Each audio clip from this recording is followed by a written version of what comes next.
ध्यान से सुनो। दुनिया में हर दुश्मन तलवार लेकर नहीं आता।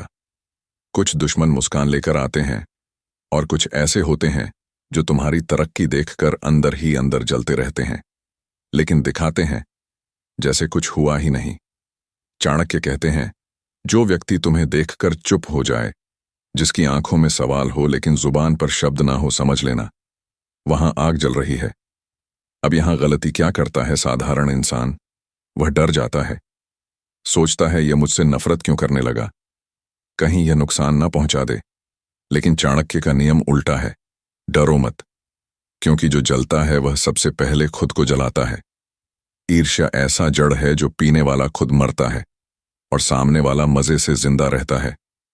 जो व्यक्ति तुमसे जल रहा है वह तुम्हें हर पल अपने दिमाग में रख रहा है। तुम उसकी नींद हो, तुम उसकी बेचैनी हो, तुम उसकी असफलता का आईना हो।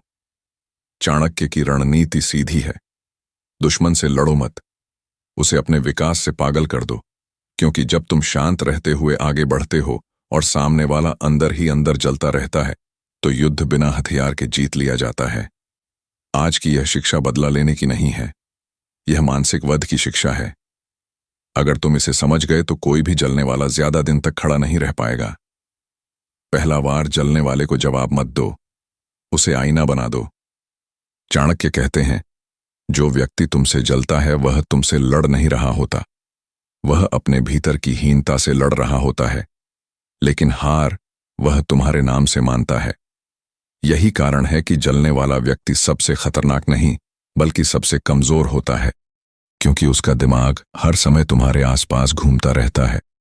वह तुम्हारी चालों पर नहीं, तुम्हारी तरक्की पर नजर रखता है। वह यह नहीं सोचता कि खुद कैसे आगे बढ़े, वह यह सोचता है कि तुम आगे क्यों बढ़ रहे हो। अब साधारण इंसान यहां गलती करता है। वह प्रतिक्रिया देता है, वह सफाई देता है, वह खुद को सही साबित करने में ऊर्जा बर्बाद करता है। लेकिन चाणक्य का नियम बिल्कुल स्पष्ट है। प्रतिक्रिया देना मतलब अपने हाथ से अपनी शक्ति दुश्मन को दे देना। जब तुम जवाब देते हो तो जलने वाले को संतोष मिलता है कि उसने तुम्हें छू लिया, उसने तुम्हारे मन को हिला दिया। लेकिन जब तुम चुप रहते हो और अपने काम में और गहराई से उतर जाते हो, तब उसके भीतर की आग कई गुना तेज हो जाती है। क्योंकि अब उसे जवाब नहीं मिल रहा, अब उसे संघर्ष नहीं मिल रहा, अब उसे केवल तुम्हारी बढ़त दिख रही है। यही वह अवस्था है जहां जलने वाला व्यक्ति पागल होना शुरू करता है। चाणक्य कहते हैं, जिस व्यक्ति को हराने का सबसे सरल तरीका है उसे महत्वहीन महसूस कराना। क्योंकि इंसान गाली से नहीं, अनदेखी से टूटता है। जब तुम बिना बोले आगे निकल जाते हो, जब तुम बिना बहस के ऊंचाई पकड़ लेते हो, तब सामने वाला हर रात अपने ही सवालों में जलता है कि मैंने ऐसा क्या गलत किया कि यह मुझसे आगे निकल गया। अब एक उदाहरण समझो। मान लो तुम्हारे आसपास कोई ऐसा व्यक्ति है जो तुम्हारी मेहनत को हल्का दिखाता है, तुम्हारी सफलता को किस्मत कहता है और पीठ पीछे तुम्हारी बुराई करता है। साधारण व्यक्ति उसे समझाने जाएगा, लेकिन चाणक्य वाला व्यक्ति चुपचाप अपने स्तर को इतना ऊपर ले जाएगा कि सामने वाले को बोलने के लिए शब्द ही ना मिले। क्योंकि जब अंतर बहुत बढ़ जाता है तब आलोचना अपने आप बंद हो जाती है। और यही चाणक्य माइंडसेट है। जलने वाले को गिराना नहीं है, उसे ऊपर से देखना है।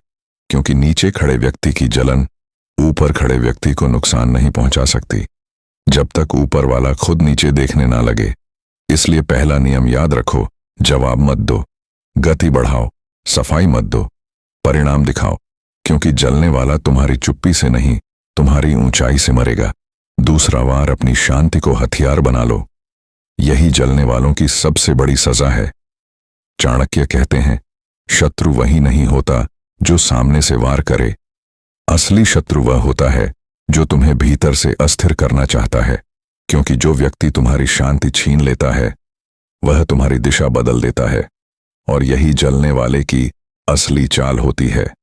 वह तुम्हें क्रोधित करना चाहता है, तुम्हें प्रतिक्रिया में लाना चाहता है ताकि तुम अपने लक्ष्य से भटक जाओ। लेकिन चाणक्य का योद्धा इस जाल में नहीं फंसता, क्योंकि उसे पता है कि शांति कमजोरी नहीं बल्कि सबसे तेज धार वाला हथियार है। जब तुम शांत रहते हो तब सामने वाला समझ नहीं पाता कि तुम्हारे भीतर चल क्या रहा है।